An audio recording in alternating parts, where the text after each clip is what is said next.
I die a lot in Overwatch, so I figured why not go over some of the worst ways to be eliminated. Starting with a classic that you'll all be familiar with. Getting hooked into the well on Ilios feels awful. The moment you realize what's happening to you as you're yoinked towards Hog's gross belly button only to fall to your death into the darkness, it's brutal. And it's one of the first things I think anyone will think of when they think of the worst ways to die in Overwatch. Something you may not know is that on a sleep dart actually does damage.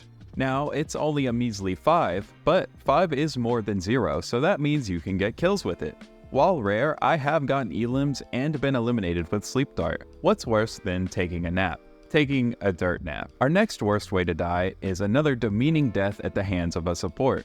It's just demoralizing to die to the Mercy Glock. Whether she's in her ult flying around blasting you to pieces, or she just decides to take matters into her own hands, it never feels good to be killed by a Mercy. I think it's because she isn't really supposed to be able to kill you, but she managed to do it anyway. Maze Wall is a great piece of utility, and I've won many games by using it well.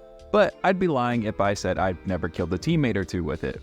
I've also been on the other end of the exchange, screaming, begging, bleeding for my life, drop the wall, please drop the wall. This thing can be used to ruin your teammates' lives in all sorts of ways, like walling off their ults or trapping them in spawn.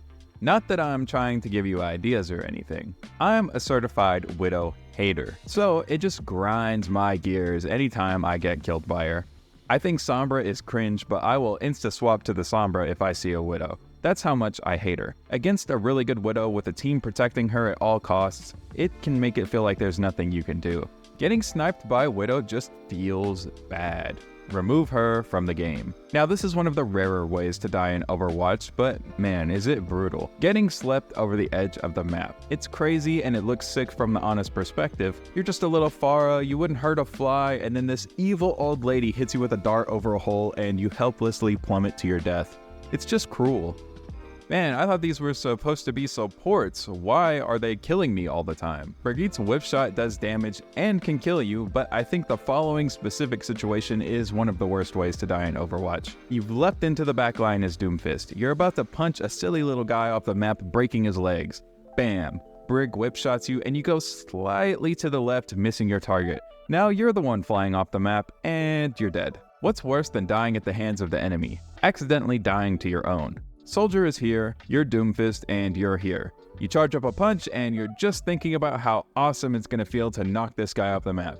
You punch, you miss, and now you're the one falling to your death. It's happened to me more times than I would like to admit. Turrets. Do I need to say more? If you've played tank, you've experienced this one. A lot of things on this list are jokes or lighthearted, but this one genuinely feels terrible. Getting chain crowd controlled on tank is awful. You charge in as Rhine, Brig shield bashes you, putting you both on the ground, then you get slept and antied, but now you're back up, but as soon as you're up, you get hooked, and you're on top of a Roadhog trap too, and for a good measure, let's just throw in a flashbang too. For the last 5 seconds, you've basically been unable to play the game in any meaningful way, as your life flashes before your eyes. Speaking of brutal ways to watch your life flash before your eyes, getting frozen by Mei's ult is a perfect example of this. It's just this awful process as you're slowed, desperately trying to escape its radius. Even though you're right at the edge, you know you're not gonna make it out, then you're frozen solid, forced to watch as this little ice demon walks up to your frozen body. Her cold, dead eyes stare into your soul as she puts an icicle through your dome. L. Reaper's teleport kinda blows. It's loud, it's obvious. If you've played Reaper for any amount of time, you'll have experienced this next worst way to die. If you've teleported on a Widow or a Hanzo or anyone really, there's always this chance that you'll just get insta-killed as soon as you come out of the teleport. It happens less often since they've allowed Reaper to move sooner after TPing, but it's always a risk. And when it happens, you're like, man, why did I use this stupid thing anyway? When Junkrat dies, he drops his balls. These do enough damage to kill a squishy and are easily avoided. That's why it feels so awful when you die to them. Like, I knew it was gonna happen, but I either didn't think far enough ahead or I committed when I shouldn't have. It sends me into the spiral of trying to figure out where I went wrong. How could I be so foolish? On the topic of Junkrat's balls, dying to them sucks, but dying to them in his trap is infinitely worse. It feels so bad because technically you won the duel, you killed him before he killed you, but technically you're a loser and you get to go back to spawn too. Many things in Overwatch can make you feel helpless, but few things will make you feel as helpless as this. The inevitability of your demise is just so apparent, yet you're powerless to stop it. The EMP D.Va bomb combo is one of the worst ways to go. You have your abilities stripped from you as the green glowing ball of death flies towards you. You know your time has come and all you can do is stare as the green glow consumes you. Truly terrible. Kinda seems like there's a lot of things in this game that give that same feeling, that feeling of helplessness. It's just like real life. When Hammond pops his minefield, he'll pile driver you and knock you into the air. This leaves you floundering for a brief moment before you fall into the minefield only to get exploded from one mine to the next. It's a rough spot to be in, and if you're one of the less mobile characters in the game, you're pretty much guaranteed done. Hey, real quick, it would mean the world to me if you would subscribe. My dream is to make content full-time, and with your support, I can. Then I can make more videos, stream, and do other fun stuff. We're trying to hit 15K subs by the end of September, and, thanks for your help in making that happen. Back to the video. Some of the worst ways to die in this game are at the hands of your own teammates, whether that's directly or indirectly. And while I don't hold my teammates 100% accountable for getting stuck with a pulse bomb, it is 100% their fault for not standing still and instead running straight to me. Bro, don't you know the rule? Stop, drop, and stay where you are. When you hear the riptire, it's natural to be afraid. It makes sense to look around everywhere and try to find a place to hide. What doesn't make sense is running towards your teammates. You have to spread out so that when it inevitably kills you, it only kills one of you. Bro, don't you know the second rule? Stop, drop, and stay away from me. There are plenty of ways to die in Overwatch while you're minding your own business. Granted, at all times you are locked into a life or death struggle where only one team can come out on top, but you know what I mean. One of these ways is the Rhine pin from downtown. Here you are in the middle of your team, and it's as if by divine providence everything else moves out of the way so the Rhine gets the perfect line to you. I've covered a few ways you can die due to falling off the map, but this is the OG way. The way everybody knows and loves. Or hates? Probably hates because this is the worst ways to die. Lucio's boop. And the one thing that makes it the worst is that the Lucio players are trying so hard to make it happen. They live for this. They know all of the sneaky little places to wall ride or to sit to make sure they knock you off the map. Hammond's mines are so easy to avoid, and so is our next worst way to die, Torb's ult. Very rarely does a Torb ult straight up kill someone. Normally you're forced into it or you accidentally walk on it and die. It glows bright orange like there's no way you can't see this stuff. Truly goofus behavior to walk on the Torb ult and stand in it long enough to get murked. While we're talking about Torb, dying to his hammer is probably in the top 10 most humiliating ways to die in Overwatch. He's busting your kneecaps with easily avoided damage, and it shows up in the kill feed so the whole lobby can see how you just got owned. Hanzo was nerfed and can no longer one-shot all of the squishy characters. Now, the most mobile heroes have had their health reduced so he can one-shot part of the cast again. This means Hanzo logging is back. Hanzo has a really spammy playstyle. It's not uncommon to get logged by a random arrow Hanzo wasn't even aiming at you from halfway across the map. This will happen at least once every time there's a Hanzo in the lobby. It just feels cheesy and unearned. While getting pile drivered into mines does suck, and it is a truly tragic way to go, as I've said before, dying because of your own buffoonery is quite terrible. That's why when you accidentally walk into a mine, it's even worse than Hammond knocking you into the mine. Sometimes you just forget they're there, or you think they would have disappeared already, or you assume they're farther away than they really are, so you back up into them, and it's just kinda like Widow's Venom Mine. Widowmaker is evil. This is a pretty rare death, and it's similar to the sleep dart death I talked about earlier. When you get hit with a Sigma rock, there's a window of time where you're falling until you hit the ground. If you get rocked near a ledge, you could just fall right off the map. It's happened to me, and let me tell you, it's one of the worst ways to die.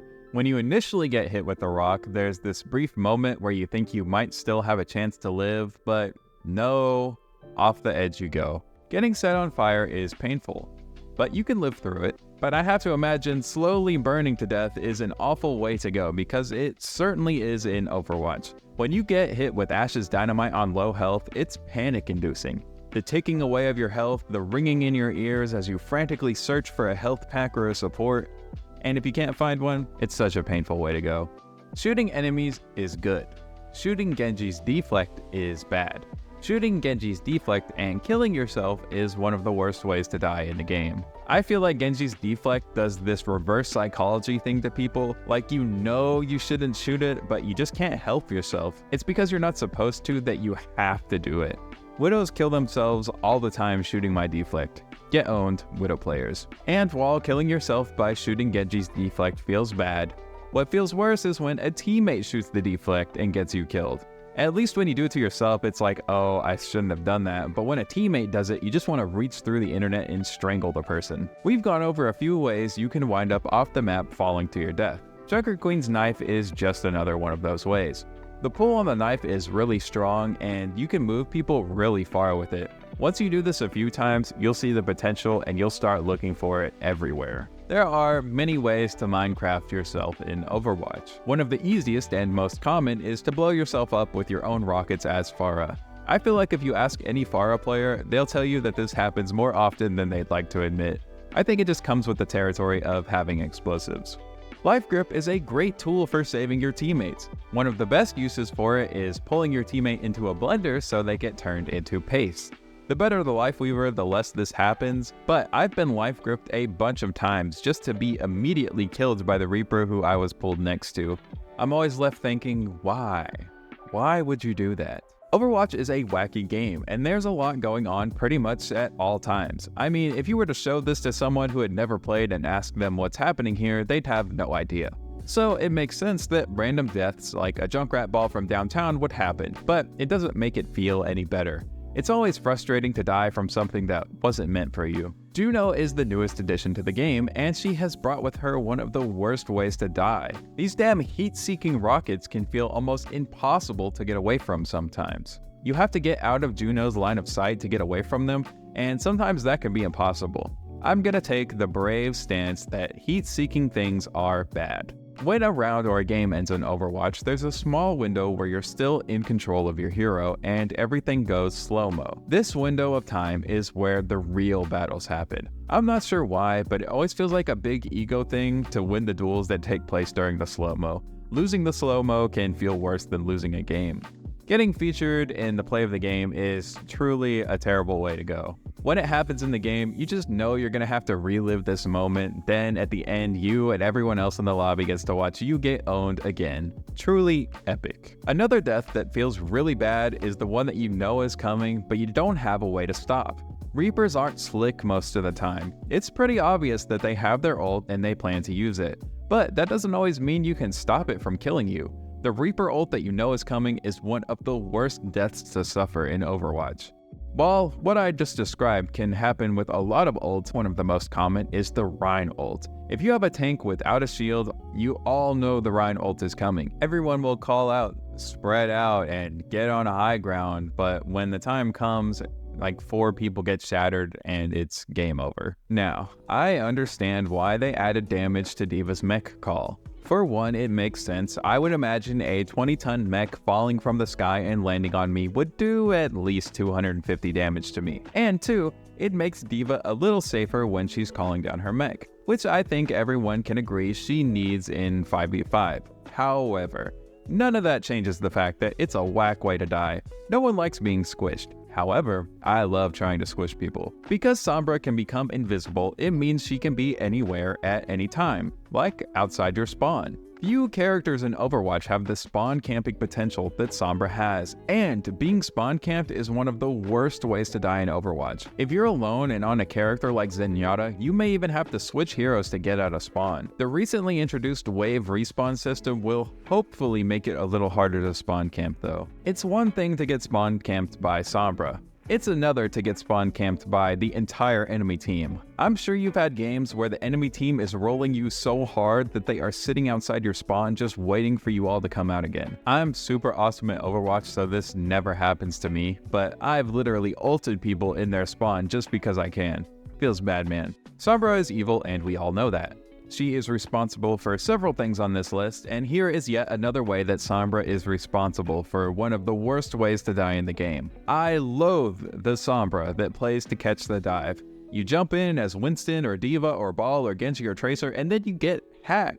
Now you have to sit there watching helplessly as you get dogpiled by the enemy team. I feel like Zarya is one of the more low-key characters in Overwatch. You don't ever hear much about her, no one really complains about her that often, but I think Graviton Surge is one of the worst ways to die in the game. It sorta exemplifies that helpless feeling I've touched on in this video many times already. You're just stuck there, praying that the enemy team can't kill you. Grab is bad, but I would argue Sigma's ult is the same thing but worse. It's way more lethal than Zarya because it does 50 damage when you get lifted into the air, and then it does 50% of your max health when you get slammed. And the whole time you can't really do anything about it to save yourself. Overwatch has a ton of cosmetics, and emotes are some of the best. And while this hopefully doesn't happen all that often, you could accidentally emote in-game, or even emote when you think it's safe to flex. But dying while you're emoting is one of the worst ways to die in the game. You're spamming every key so Junkrat will stop sipping that goddamn drink so you don't get blown up. Another tragic environmental kill, the Venture drill off the map. Venture is new, so I haven't seen this happen a ton, but it's just the perfect ability to send someone off the map. I'll be doing this more often, and none of you should do it to me, okay? Ana does okay damage. It's not great, but it's good enough. Now, when you're Widowmaker or Sombra, you should certainly have a big advantage over the Ana. That's why it feels so bad to lose a 1v1 to an Ana. On Sombra, you literally have the element of surprise and more damage. On Widow, your sniper is lethal. One good shot and you win. Ana has to hit 3 consecutive shots. If you get killed by an Ana in a 1v1, you basically just got lil bro'd. Another example of a thread that has run through this video, getting dinked by Kiriko randomly feels really bad. It does less damage now, but it's still very lethal. Kiriko can easily spam her kunai, and dying to spam just feels bad. It's the same with Junkrat and Hanzo, like I've already mentioned. While Moira's orb just bounces around, it feels like this thing is heat-seeking half the time. There are these moments where you are actively trying to get away from it and it feels like it's following you, or it gets thrown into a room with you and proceeds to ping-pong off of every available surface, slowly sucking you dry, turning you into a raisin. Okay, this last one is just disrespectful. The 360 hammer down from the top ropes, aka the shell bebop. Not only does it give you plenty of time to get out of the way, the 360 on top of that is just too far. If you get hit with this, you should feel ashamed. And that completes the list of the worst ways to die in Overwatch. Dying is easy, but if you want to see a list of the hardest things to do in the game, check out this video here. Thanks for watching, and I'll see you in game.